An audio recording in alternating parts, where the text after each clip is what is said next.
TDB Asset Management уртаар ухаалгаар тогтвортой баталгаатай ирээдүйд хөтлөн бодлоо хөгжлийн банкта баярлалаа. Тэгэхээр энэ хэсэг дээр цогоо бит хоёр бас ямар мэдээлэл өгөхөд хам хүнд бас хэлээ тийм ээ. Тэгэхээр ямар мэдээллийг энэ хэсэгт өгөх вэ хоёлаа? За өмнөх дугаар дээр ярьж ирсэн санхүүгийн хэрэгслүүдийн талаар ярьж байгаа. Тэгээд өмнөх дугаар дээр санхүүгийн хэрэгслүүдээс бондын талаар ярьж ирсэн. За тэрнтэй холбоотой ерөнхийдөө ойлголтыг ингээд өгөө үргэлжлүүлээд гэж ерөнхийдөө төлөвлөсөн байгаа. За тийм. За тэгэхээр ер нь бол нөгөө өмнөх дугаар дээр хэлсэн санхүүгийн зах зээл маань бол үндсэндээ бол нэг 4-5 төрөлд ингээд багтдаг. За эндээс бол юу вэ гэхээр бид нар бол өмнөх дээр ярьсан хоёр нь болохоор мөнгөний зах зээл. За энэ мөнгөний зах зээл гэдэг дээр бол ерөөхдөө богино хугацаатай юм өөрийн хэрэгслүүд арилжаалагддаг. За энэ зах зээлийн хувьд гэх юм бол тусдаасаа нэг онцлогтой гэх юм бол энэ зах зээл дээр илүү одоо мэрэгжлийн хүмүүс одоо мэрэгжлийн байгууллагууд оролцоод байдгаар онцлогтой. За тэгэхээр яг хувь хүмүүс ороод арилжаа гэхэд бол ерөөхдөө бүтээгдэхүүнүүд нь бол яг тийм бүтээгдэхүүн ховор байдаг. За харин хөрөнгөний зах зээл бол бидний илүү сайн мэддэг юм зах зээл, илүү урт хугацаатай юм санхүүгийн хэрэгслүүд зарагдаж байгаа юм зах зээлийг хэлдэг. За энэ дээр бол яг ихлээр гол бүтээгдэхүүн бол бонд, хувьцаа гэдэг бидний сайн мэддэг юм бүтээгдэхүүнүүд байдаг. За тэгэхээр энэтэй холбоотой бол энэ зах зээлийн бид нар бондыг ярьж ирсэн. За тэрнийхээ хэсгээс бол үргэлжлүүлээд явъя. За тэгэхээр ер нь бол яг хуу бондын зах зээл гэдэг маань өөрөө бол их тийм одоо олон жилийн түүхтэй юм одоо зах зээл.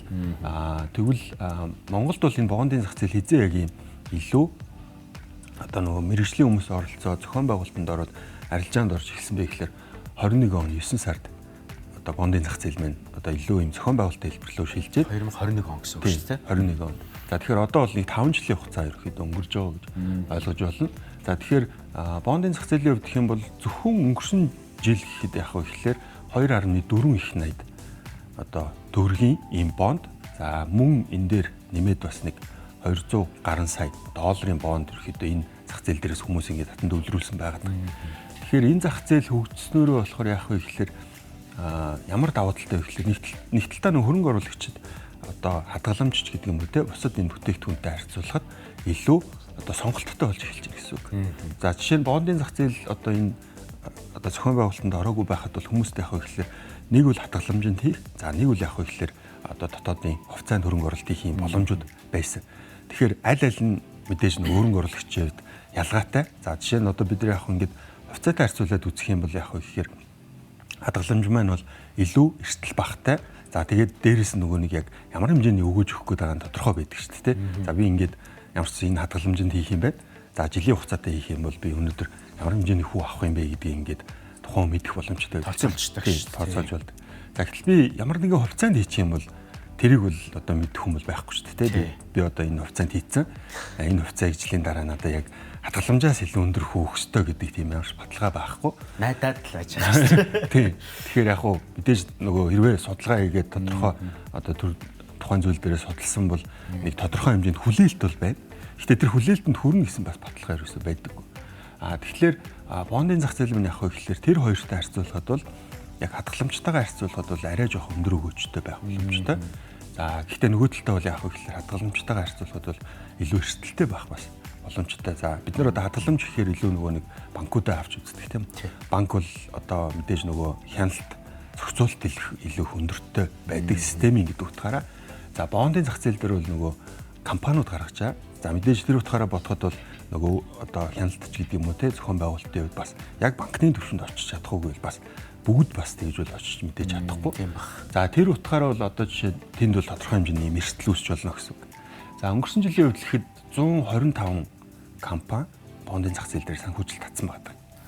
Өнгөрсөн 5 жилийн хугацаанд үгүй яг л өнгөрсөн 25 онд. Тэгээ 25 онд 2.4 их найд дээрээс нь дэр 200 гаруй сая долларын санхүүжилтийг. Тэгэхээр яг хуу эргээд нэг хөрөнгө оруулалтад энэ одоо нөгөө ингээд боломж олгож байгаа нь эргээд бас эдийн засгаа өсгөхөд бас нэлээд юм том бас түлхэц болж өгч байгаа гэж ойлгож байна.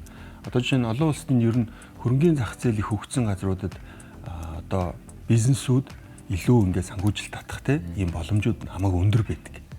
За тэгэхээр нөгөө өмнө нь бол нөгөө хувьцаа байгаа тохиолдолд хувьцаа гаргаад ингээд том байгууллагууд нь ингээд санхүүжилт татж болдог байсан бол за өнөөдөр бол яг ихлээр илүү олон компани одоо зах зээл дээрээс хөрөнгө оруулалт татж үйл ажиллагаа хийх юм боломж бол харагдчихэв. За тэгэхээр ер нь бол яг хөө ихлээр сүүлийн 5 жилийн хугацаанд бол нийт одоо гарсан зөвхөн төгрөг дээрээс санхүүжилт нь 6.10 ойролцоогоор нэг 6 их 80 төгрөг байдаг юм. Тэгэд энийг юутай харьцуулж болох вэ гэхлээр одоо өнгөрсөн жилийн хувьд гэх юм бол яг нөгөө банкуд дээр байгаа зээлийн хэмжээ тий. Одоо бизнесүүд ч одоо ингээд хэрвээ зах зээл дээрээс зээл авах гэх юм бол банкнаас зээл авч болж байна. Тий. За эсвэл яг хөө гэхлээр бонд гаргаж болж байна. Тэгэхээр өнгөрсөн жилийн яг одоо энэ бизнесийн зээлийн үлдэгдэлтэй харьцуулахад бол яг энэ нийт 5 жилийн хугацаанд үр дүн нь бол одоо 6% нь тэнцвүүц ийм хэмжээнд байгаа гэсэн. Ерөнхийдөө 40 их 80-ийн ерөнхийдөө 6% тэнцвүүц юм. Тий, ийм дүнд хүрсэн. Тэгэхээр энэ зах зээл бол бас яг хөө гэхлээр Монголын одоо хөрөнгө оруулагчдын хувьд нэлээд ийм одоо хөрөнгө оруулалт хийгээд илүү өндөр өгөөж болох тийм ийм боломжийг үүсгэж байгаа. За нөгөө талдаа бол яг хөө гэхлээр ямар сорилтыг авчрах вэ гэхээр мэдээж нөгөө судлах тийм шаардлага гарна тийм. Бид нар бол банкны хувьд бол итгээд шууд оруулдаг тийм. За компани дээр бол бид нар бол шууд хийж бас болохгүй. Тэгээ хэдийн ингээ бонд за хувьцаатай харьцуулахад магадгүй хүмүүс нөгөө нэг юм сонссон тийм илүү эрсдэл багтаа байдаг ч гэдэг юм. Тэгэхээр нөгөө 125 компани дээр чи бид нар шууд бүгдөө ижлэхэн эрсдэл багтаа гэж бодож болохгүй. Тэгэхээр энэ дэр чинь яг хөө ихлээр нөгөө судлах тийм харах хэрэгцээ гардаг. За тэгвэл дараагийн хэсгээр миний бэлдсэн нэг зүйл нь юу вэ гэхэлэр за ер нь ингээд одоо бондын зах зээл, хувьцааны зах зээл гэдэг ингээд харах юм бол ямар хамааралтай байдаг юм бэ гэдэг дээр харъя. За тэгэхээр ер нь бол яг хөө ихлээр энэний ингээд босоо нэг одоо шугам байгаа даа тий. Босоо тэнхлэг байна тий. Босоо тэнхлэг байгаа даа. За тэрэн дээр бол бонд байгаа даа. Хэвтээ тэнхлэгтэр болохоор хувьцаа байгаа даа. За хэвтээ тэнхлэгтэр яг хөө ихлээр бид нэр цаатал руугаа харах юм бол ерөөхдөө хувьцаа алдагдал хүлээж байгаа гэсэн. Хасах руу орж ийн гэсэн үг тий. Тэгэхээр ер нь бол энэ зураасаас ийшээ бол хувьцаа алдагдал хүлээсэн гэсэн үг. За хэвтээ тэнхлэг босоо тэнхлэгээс доошоо явах юм бол бонд алдагдал хүлээсэн гэсэн үг. За харин эсрэгээр яг хөө ихлээр ерөөхдөө баруун тишээ яваад дээшээ явах юм бол энэ одоо автогад бол яг хөө ихлээр хувьцаа бонд хоёр хоёулаа ашигтай ажилласан жил гэж ойлгож байна. За тэгэхээр жилүүд байна. Тэгэхээр энэ дээр байгаа цэг болгон бол яг хөө ихлээр тухайн нэг жилийн ерөөхдөө бонд хувьцаа хоёр ашиг болон алдагдал нь яг яаж байсан бэ гэдгийг харуулж байна гэсэн үг. За ер нь бонд хувьцаан дээр нэг юм нийтлэг ойлголт байдгийг. Эдийн засгийн хямрал болоод ч юм тодорхойгүй байдал үүсэх юм бол хүмүүс энэ хувьцаа гэдэг ч юм уу юм жоохон тодорхойгүй зүйлүүдтэй юм нөхцөл байдалтай зүйлүүдэд бол аль болох хөрөнгө оруулалтаа татаад бонд гэдэг арай нэг юм тодорхой байж болох гэрээний үүрэгтэй ийм зүйл рүү орохыг боддог.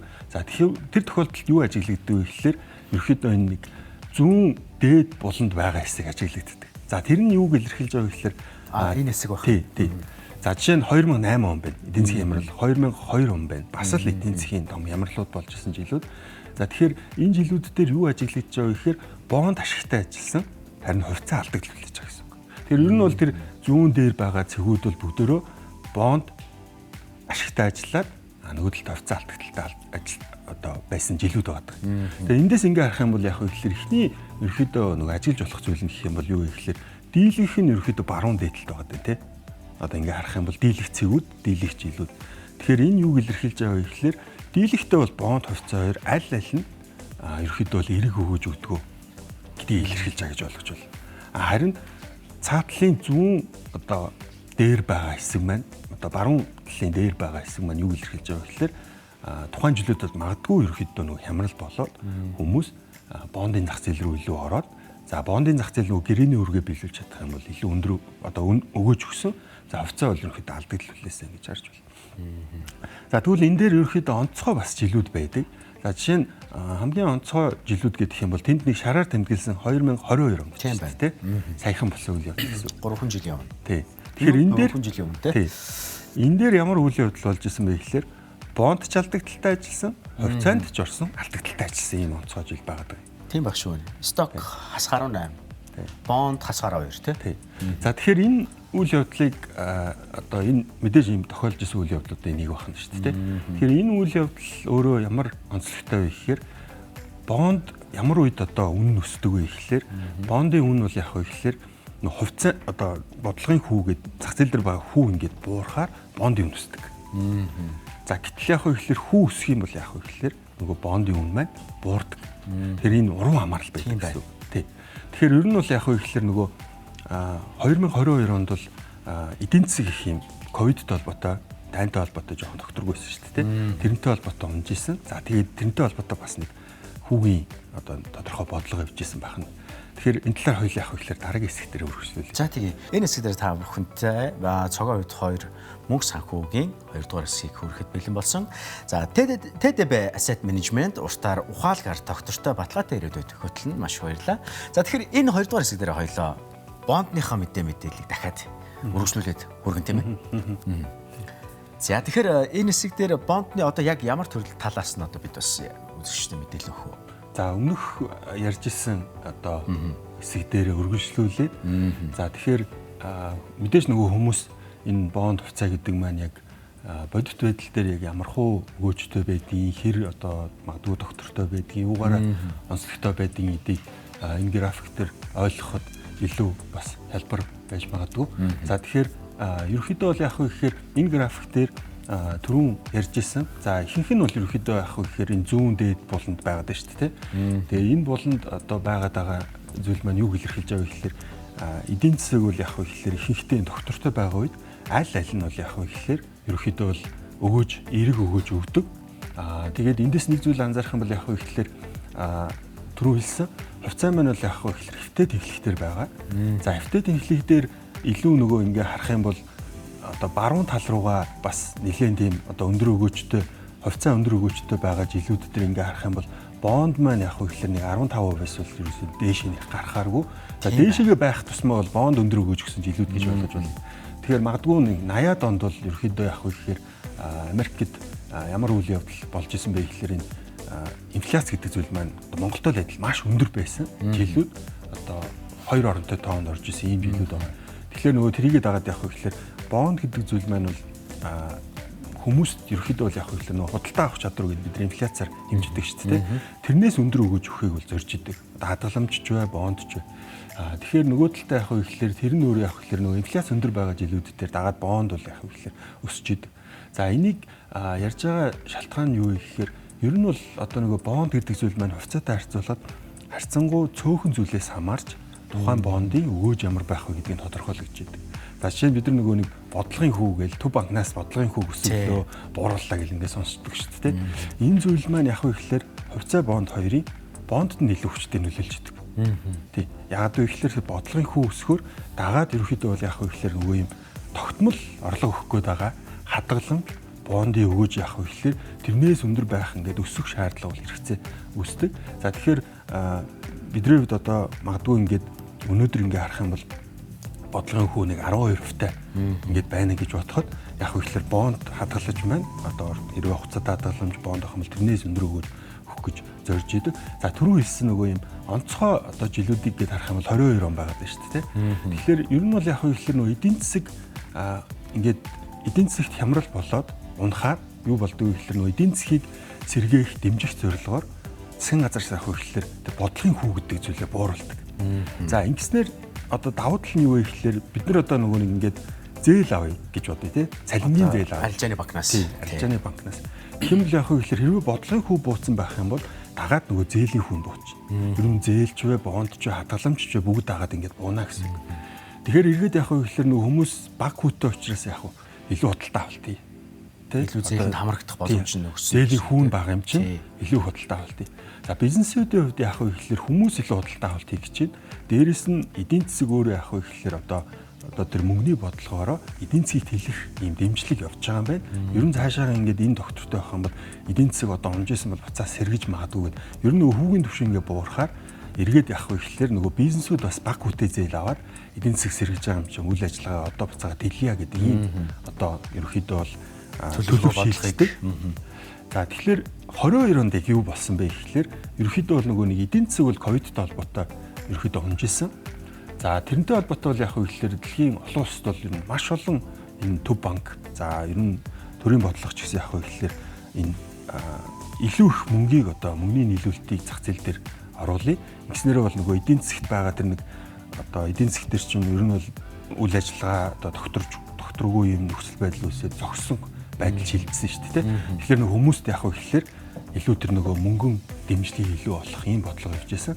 За ингээд бол яг гэхээр энэ үед нөгөө одоо худалдаа тээврийн асуудлууд гээл нэг янз бүрийн зүйлүүдээс болоод нөгөө барааны үн бол ерөөсө буухгүй өсөд ирсэн шүү дээ. Санаж байгаа бол нийлүүлэлтээс хамаарч ирсэн. Тийм нийлүүлэлтээс хамаарч ирсэн гэсэн үг тийм үү.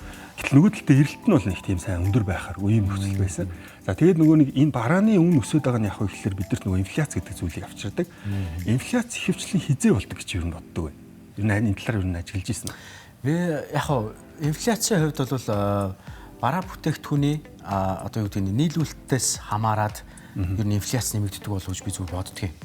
Одоо юу гэдэг яг тодорхойлж хэлж бас тоош нь хэлж мэдэхгүй байгаа даа. Ер нь тэр талаас л гэж бодож байна. Тэгэхээр эдийн засаг одоо ингээд хэвэн байх үед бол нөгөө хүмүүс худалдаа авах чадвар нэмэгдээд эдийн засагт хэлэхээр нөгөө эрэлт нөгөө нийлүүлэлтээс илүү хурдтай яваад эхлэхээр үн ингээд өсөж идэг. Тэгэхээр ихэнх тохиолдолд бол инфляц яах вэ гэхээр эрэлтээс хамаарч өсөж идэг гэсэн үг. Гэтэл нөгөө 22 онд юу болсон бэ гэхээр инфляц өөрөө нийлүүлэлтийн доголдолоос болоод өсөж гисэн. Тэгээ инфляц өсөж байгаа тохиолдолд төв банкны одоо гол зорилго зүйл нь нөгөө эдийн засаг халаад байгаа учраас тэрийг хөргөх зорилгоор нөгөө баг байсан хүүгээ буцаагаад өсгөдөг. За хүү өсөх юм бол нөгөө авах зээлийн зардал өснө, бизнесүүд үйл ажиллагаандаа зээл авах гэхээр бас дахиад зардал өснө. Үндсэндээ бол үйл ажиллагаа хомж эхлэх гэсэн үг. Тэснэр нөгөө дагаад тэр нөгөө өсөд байгаа тэр нэг үнийн хөөрөгдлийг бууруулах юм бодлоготой. Гэтэл 22 онд бол яг хөө гэхээр бизнес өөрөө хэлээгүй, эдийн засаг тийм сайн биш байхад нөгөө бүтээгдэхүүний үн өсөд идэг. Тэрийг дарах гэхээр яг хөө гэхээр нөгөө хүүгээ өсгөх хэрэгтэй болж байгаа. За ингээ хүү өсгөхөөр түр хэлсэн тий. Хүү өөрчлөлт нь бондын тэр одоо үнийн өөрчлөлтөд уруу хамааралтай байдаг. Тэр нөгөө бодлогын хүүгээ өсгсөн чинь бондын үн унцсан. Гэтэл нөгөө хувьцаа эдийн засгаас хамааралтай байдаг. Нөгөө хувьцаа эдийн засгаас хамааралтай учраас эдийн засаг ерөнхийдөө жоохон докторгүй байгаад байгаа учраас тэгээ нөгөө 22 он дайн гэсэн тийм. Тэрнтэй холбоотой яг гэхээр энэ хоёр зүйл ингээ хоёулаа зэрэг өмсөн гэсэн үг. Тэр ер нь бол ийм нөхцөлд бол нөгөө хөрөнгө оруулалтын орчин ч гэсэн маш хэцүү. Миний хувьд бол яг 22 онд ямар шийдвэр гаргах уу, яах уу гэдэг дээр бас маш их толгойн өвчин болж исэн. Ягаад тэгэхээр хувьцаанаас гаргаа бонд хийчих гэхээр нөгөө бодлогын хүү ингээд өсгөн ингээд илүү юм тодорхой зарлаад ер нь бол юм хатуу бодлого явна гэдгийг зарлаад идэг. Хэрвээ тэр бодлого явах юм бол бондын үн унах нь ерөөхдөө бол бас төрөний хамаарлаараа явах ийм зүйл байсан. За нөгөө талдаа бас нөгөө эдийн засгийн одоо нөхцөл байдал тодорхойгүй дайны тийм нөхцөл байдалтай холбогдоод эхлэнгүүтээ яг ихлээр хувьцаа нь бас унаад идэг. Тэгэхээр ер нь бол яг ихлээр ойрын ирээдүй ерөөхдөө тодорхойгүй болчиход байгаа шүү дээ. Тэгэхээр бид нэр эндээс юу гэж ойлгож болох вэ гэхээр ер нь одоо энэ бонд хувьцаа гэдэг зүйлийг бол одоо хүн бол хөрөнгө оруулалт хийх чинь бол ямар нэгэн байдлаар бас хослуулах нь эрэг болоод энэ давуу талыг үл авчирч идэг. Хэдий ингээ харахад одоо бонд бол нэг тийм амар өндөр өгөөж өгöd байгаа юм шиг биш мөртлөө нөгөө талдаа бол яг хөө гэхэлэр хувьцаа унж байгаа тохиолдолд яг хөө гэхэлэр бидний тодорхой хэсгийн тэр орлогыг эрэг байлгах ийм нөхцөлийг бүрдүүлж байна гэж ойлгож болно. За тэгвэл дараагийн хэсэгтээ ер нь тэгвэл энэ бонд гэдэг зүйл маань яг хөө гэхэлэр олон улсын зах зээл дээр яг яаж хүмүүс ерөөхдөө авдаг те хувь хүмүүс бол юуг харж авдаг гэхэлэр энэ зээлжлийн зэрэглэл буюу тухайн бондыг үнэлж идэг юм байгууллагууд байдаг. Тэгэхээр дэлхийд одоо S&P, Moody's, Fitch гэдэг ийм 3 нэм том байгууллага байдаг. За эдгээр байгууллагуудын үед яах вэ гэхэлэр тухайн компанитай холбоотой гаргаж байгаа бондыг нь үнэлээд тэгээд тэрэн дээр бол яах вэ гэхэлэр ямар төвшөнд байгаа вэ гэдгийг тодорхойлж идэг. За одоо энэ дээр бол ингээд харах юм бол ерөөхдөө тэр 3 биегээс дээшээ зэрэгэлтэй байх юм бол энэ төрлийн бондуудыг хвчлэн бид нэр хөрөнгө оруулалтын зэрэгэлтэй буюу ерөөхдөө эрсдэл маш багатай, дампуурах магадлал маш багатай, төлбөрийн чадвар өндөртэй гэж ингэж авч үздэг. За харин 2 бие бол нэлээд бас дажгүй сайн төрөлтэй орно. За тэгтэл ер нь 2 биеээс доошоо одоо үнэлгээ авч байгаа бондуудын хувьд ерөөхдөө дампуурах магадлал нь энэ ямар үнэлгээ авч байгаа гэдгээс хамаарат нэмэгдээд явдаг. За жишээ нь D одоо зэрэглэл рүү төхөөд эхлэх юм бол магадгүй одоо дампуурах магадлал нь 20-30% болоод ингээд өсөх ч юм уу те. Гэтэл нөгөө энэ зэрэглэл байгаагаараа тэгвэл хүмүүс ягаад одоо энэ D бондыг авах юм бол ер нь энэ дээр чи юу гэж бодож байна? Яг хоо ойрын ирээдүйн бас зах зээлийн юг харж байгаа бох одоо прогнозыг харж байгаа гэж бодож байна. Бонд унсан үед аваад ойрын ирээдүйдээ одоо юу гэдгийг инфляц ямар байх юм гэдэг энэ судалгаан дээрээс л тэгж одоо тооцоолж авч байгаа болов уу гэж би бодод. Яг хөө ингээд нөгөө мэдээж нөгөө нэг эрсдэл нь нэмэгдэж гин гэж ойлгож болно. Нөгөө тухайн үнэлгээ бодож байгаа тийм. Тэгэхээр нөгөө эрсдэл нэмэгдэж байгаа юм чинь дагаад явах вэ гэхээр тэр бонд өөрөө илүү өндөр өгөө зах зээл дээр амлаж ил нөгөө хөрөнгө оруулагч тэр эрсдлийг хүлээн зөвшөөрөөд одоо энэ за яг дампуурах эрсдэл бол байгаа юм байна. Гэхдээ одоо эдийн засаг гайгүй бол за энэ дампуурахгүй энэ жилдээ бол ингээд төлчих байхаа гэж бодоод магадгүй авч болно гэсэн үг. Тэгэхээр ер нь бол нөгөө зэрэглэл тогтож байгаа дагаад явах вэ гэхэлэр хүү ямар байх вэ гэдгийг тодорхойлж идэг. Дагаад нөгөө эрсдэлд хандах хандлагаас хамаарат хүмүүс энэ бондуудаа сонгох сонголтыг өгч байна гэж ойлгож болно гэсэн үг. За тэгэхээр өмнөх хэсгээр ярьжсэн. За олон улсад бол ингээд зээлжлийн зэрэглэлийн тогтоодог байгууллагууд бол илүү танигдсан, нэр хүндтэй байдаг. За мэдээж нөгөө Монголын нөхцөл гэх юм бол энэ одоо зах зээл мэн хөгжөөд бол 4-5 жилийн хугацаанд яг энэ мэдээж нөгөө зээлжлийн зэрэглэл тогтоодог дотоодын байгууллагууд бол байгаа. Гэхдээ нөгөө түрүү хэлсэн одоо зөвхөн өнгөрсөн жил гарсан 125 компани дээр бол бүгд ийм зээлжлийн зэрэглэл тогтоогоод эсвэл тэр зээлжлийн зэрэглэл нь гарч ирлээ гэхэд яг тэрэнд итгээд яг ингээд тэр нөгөө үнэлгээ өгч байгаа компаниуд дээр яг итгээд ингээд энэ одоо гурван байгууллага шиг танигдсан зүйл нь харьцангуй бүрэлдэж амжаагүй байгаа учраас одоо бол яг ихлээр нөгөө бондод хөрөнгө оруулалт хийх гэхээр яг өөрсдийн тэр нөгөө тухайн зүйлийг өмнөж чадах уу, судалж чадах уу гэдэг зүйл рүү ордог гэсэн. Жишээ нь хэрвээ энэ одоо үнэлгээ байхгүй бол би өөрөө яах вэ гэхээр тухайн зүйлийг худалдаж авахдаа одоо тухайн одоо мэдээж эхлээд улсаа харна. За хэрвээ дотоодын бондоос авах гэж бол нөгөө салбарыг харна. За салбар дотроо тухайн байгууллагын бизнесийн санхүү болоод бизнесийнхээ онцлогийг нь хараад тэгээд нөгөө гарч байгаа тэр бондынхаа хугацаатай уялдуулаад за энэ хугацаанд энэ бизнес ер нь төлж чадах болов те ямар нэгэн хүндрэл үүсвэл тэрэн дээр одоо төлж чадахгүй байх нөхцөл үүсэх болов гэд ингээд өөрөө үнэлгээ хийгээд ингээд авах хэрэгцээ бол одоо яалч ингээд дотоодын нөхцөлд бол үүсдэг. Тэгэхээр эндээс юу хэлэх гээд вэ гэхээр за магадгүй энэ зах зээл дээр бол нөгөө олон улстайгаа л адилхан тодорхой хэмжээний компаниуд төлбөрөө төлж чадахгүй юм хүндрэлүүд бол үүсч болох талтай. Тэгэхээр ер нь альва одоо зүйл бол тэр зүйлийг ингээд суралцаад өнгөрдөг. Тэгэхээр ер нь бол яг вэ гэхээр одоо бид нар яг ингэж ялгаж чадахгүй байгаа учраас тэр дүнд бол мэдээж тодорхой хэмжээний эрсдэлтэй зүйлүүд байж болно. За гэхдээ бол дийлэнхтэй бол яг вэ гэхээр тэр өөрөө зохион байгуулалттай салбар учраас тэн дээр яг вэ гэхээр тухайн зүйлд одоо бондын зөвшөөрлийг олох уугаас ахуулаад хүсэл дээрээс тодорхой хэмжээний хяналтууд явж байгаа учраас за магадгүй тэр дунд нэг компани ингээд үнэхээр нөхцөл байдал нь ингээд төлөвлөснөөс нь болоогүй бол одоо болоогүй гэсүүдээ дампуурлаа гэхэд одоо тэр зах зээлийг тэр чигтээ дампуурах чинь гэдэг ч юм уу те ийм зүйл рүү бас орж болохгүй шүү гэдэг одоо зөвлөмөр байна. Тэгэхээр ер нь бол цааш нь ингээд хөгжөөд явж байгаа. За тэгвэл яагаад энэ бонд чухал юм бэ? Яагаад бид нар энэ талаар одоо мэдэх шаардлагатай юу гэхээр ер нь ингээд хөрөнгө оруулалтын орчинд бол бондын зах зээл маань бол ер нь хамгийн том ийм зах зээл гэж ойлгож болно. За өнөөдөр яг вэ гэхээр бид нар ингээд харах юм бол 25 оны байдлаар бол дэлхийд одоо гарч байгаа нийт бондын 40% нь бол яг вэ гэхээр ерөөхдөө бол Америк улсын одоо компани болон засгийн газрын гаргасан бонд байна. За 18% нь бол Европын холбооны ерөөхдөө улсуудын засгийн газар болон одоо корпорациудын компаниудын гаргасан бонд байна. За бараг Европтой адилхан хэмжээний бонд бол яг вэ гэхээр хятад улс ангаараа гаргачихсан байна гэж байна шүү тий. Ойлгож байна. Тэгэхээр энэ бол мэдээж нөгөө дэлхийн номер 1, номер 2 одоо эдийн засаг бол Америк, Хятад улс. Тэгэхээр энтэй одоо ингэж харж байна. За тэгвэл энэ дүн ер нь ойролцоогоор хэд байна вэ гэхээр зөвхөн 25 оны байдлаар одоо яг идэвхтэй одоо хүмүүсийн гар дээр байгаа нийт бондын хэмжээ нь 145 их $80 триллион доллар. Тий, их $80. Хэрвээ бид нэр 25 оны нийт дэлхийн эдийн засгийн нөгөө бид нар дотоодын нийт бүтээгдэхүүнээр нэмждэг шүү дээ. Тэгээд аваад үзэх юм бол тэр 117 их $80. Энэ хэмжээнээс бага гэсэн үг. Ерөөхдөө бол 20 тий. Бүр тийм тоонд орж. За.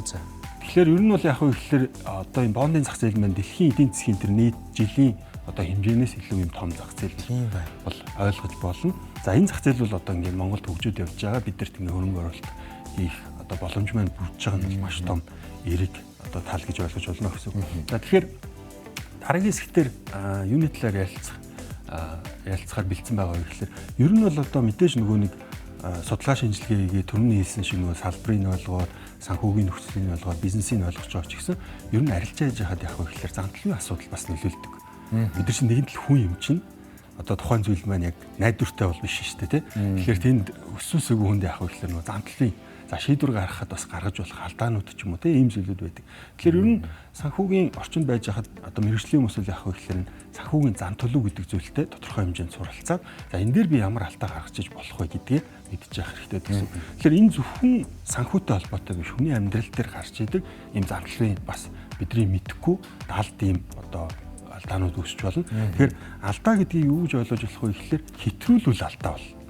Мэдээж нөгөө тэнцвэрийг олоод ингээд зөв ашиглаад явах юм бол энэ зүйл маань бол бас яг шууд алдаа гэж ойлгож болохгүй. За тэгэхээр энийг эхлэхээс өмнө яах вэ гэхээр ер нь нэг ийм хөрөнгө оруулалтын шийдвэр гаргах ч юм уу, ийм нухацтай шийдвэр гаргахад за ялангуяа ийм санхүүгийн одоо мэдлэг ч юм уу тийм зүйлийг ойлгоход бид нэг анхаар шаарддаг те нэг ойлгож ухаж ойлгох те зүгээр 1-2 минутын дотор ч юм уу ингээд хилчгээр хүн шууд хүлээгээд аваад ойлгочихор зүйл байдаггүй. Тэгэхээр энэ дээр бол яах вэ гэхээр хоёулаа нэг зүйлийг туршиж үзье. За тэгэхээр нэг хүний яг ингээд нөгөө анхаарал хандуулж байгаа энэ бодлыг бол нөгөө эргцүүлсэн бодол гэж ихэд нэрлэдэг.